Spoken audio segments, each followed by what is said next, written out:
Hello, everyone. Welcome to another episode of the PowerTalk Show powered by Business Talks Weekly. Our guest today was named as Forbes Best in State Wealth Advisor. He is currently the financial planner and wealth manager for many athletes and people in sports industry.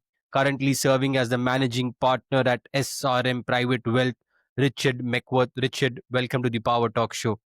Richard, I want to start the conversation by understanding a bit about your professional journey and how did you land into the creation of wealth planning and financial planning? So when I was 17, I was just out of high school. I got an internship at a company back then called Dean Witter Reynolds.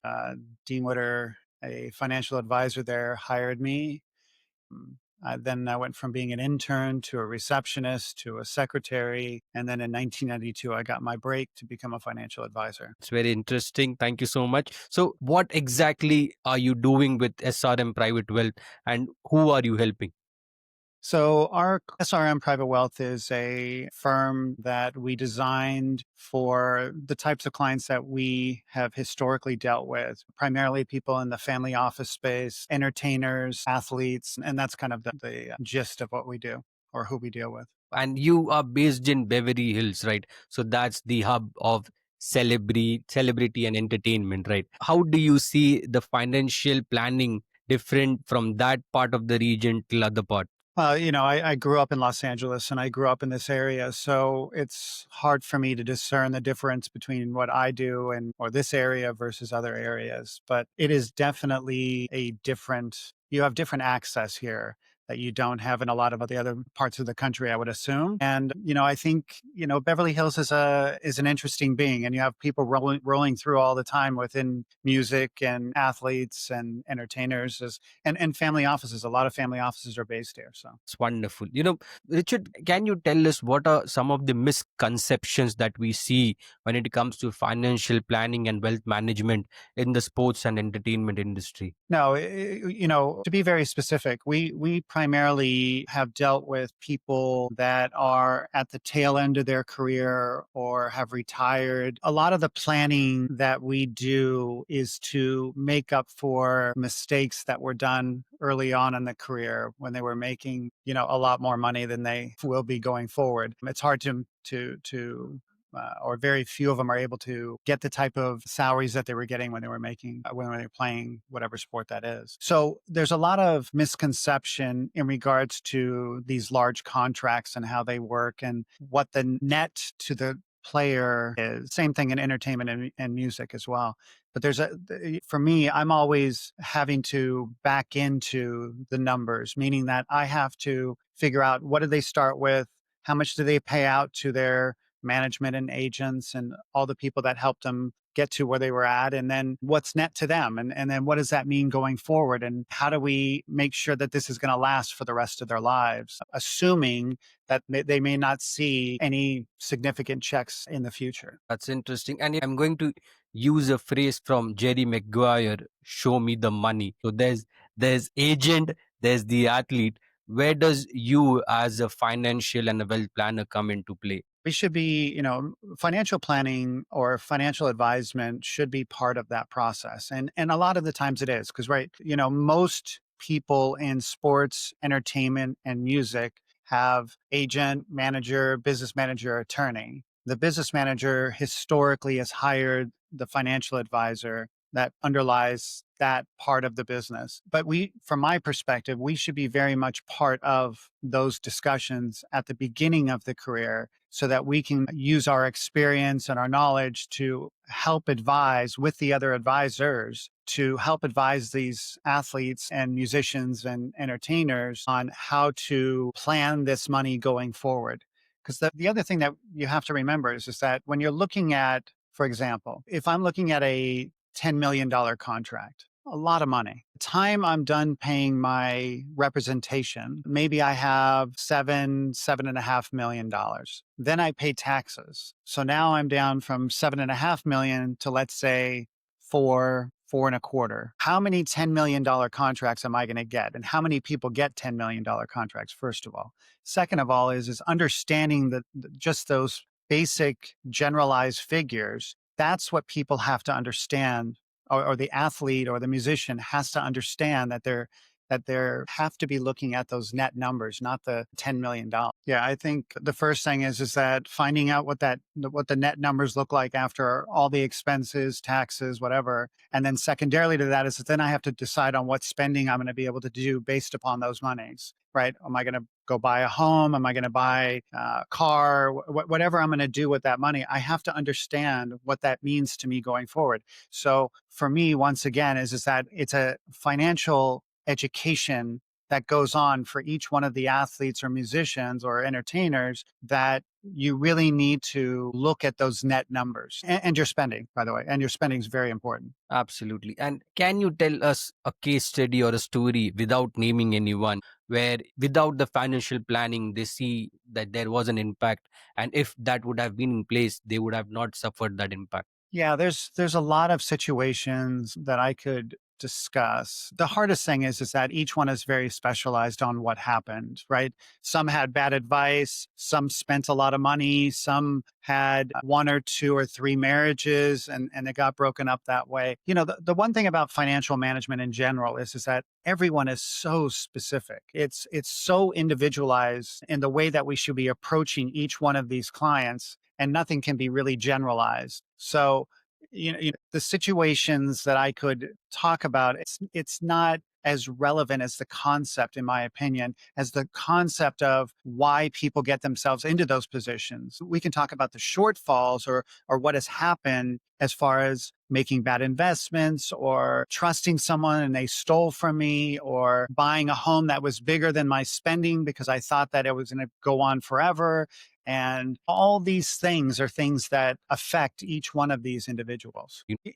Listen, it's always great to be recognized in any way, especially by your industry. The reality is that I get judged every single day by my clients, right? My clients are the type of people that have financial advisors that are all over them every day, right? So they're getting phone calls, they're meeting people at different things, whatever it may be. So I get judged by them. That's much more important than any type of recognition. But it is, don't get me wrong, it's always nice to get recognition by your industry. So if I ask you what has been your biggest financial lesson as an entrepreneur been so far?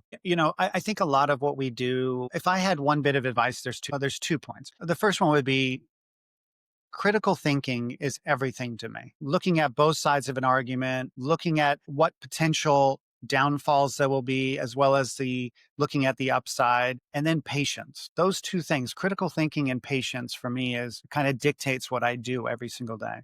What is the best financial advice and wealth management advice you can give to an individual, anyone out there? Yeah, I would absolutely find and interview a number of advisors in different areas. First of all, find someone that you're going to trust, date that person for a little bit, find out because we have an inordinate want to believe when we meet people what they have to say. The reality is maybe it's true. So what I always tell people is that we're going to date for a little bit. I'm going to prove to you that I am who I said I am, versus telling you I'm this person and then never following through. So there is a distinct need to find that person that you're going to be able to trust, and that's going to be there for you as an advisor. Second of all, is that I think that the upfront process of going through the numbers, understanding the strategy, takes time, right? A lot of people just want to give somebody their money and they're going to go and invest it and they're going to do great. I want my clients to understand what I'm doing and why, and that is very, very important to me. So I think it's my suggestion is that I would absolutely spend the time to understand how my money is going to be invested, who this person is that's investing my money, why they're doing the things that they're doing. Absolutely, that's very interesting. And Richard, so keeping the financial part aside, you as an entrepreneur, as a managing partner at SRM Wealth, what sort of challenges do you see in building and scaling an wealth management company? Yeah, I think I was at a bulge bracket firm for 32 years and going through and becoming independent. I think the biggest lesson for me has been I think understanding that it takes time to build this business. It takes time to find things, investments for clients. It's a whole nother realm of independence, meaning that, listen, when you're at a bulge bracket, everything is given to you, right? You're given the investments that you can choose. You're given the loans that you can present. You're given your computer, your office, all that stuff. So being an entrepreneur, going off and starting your own company, you have to understand that a lot of that stuff you're going to do for yourself. So you have to go out and do the due diligence. You have to go out and have those conversations. You have to go find the people that can give the best investments and loans and whatever else, philanthropic plans, whatever it may be. You need to go find those for yourself outside of. And you mentioned philanthropy.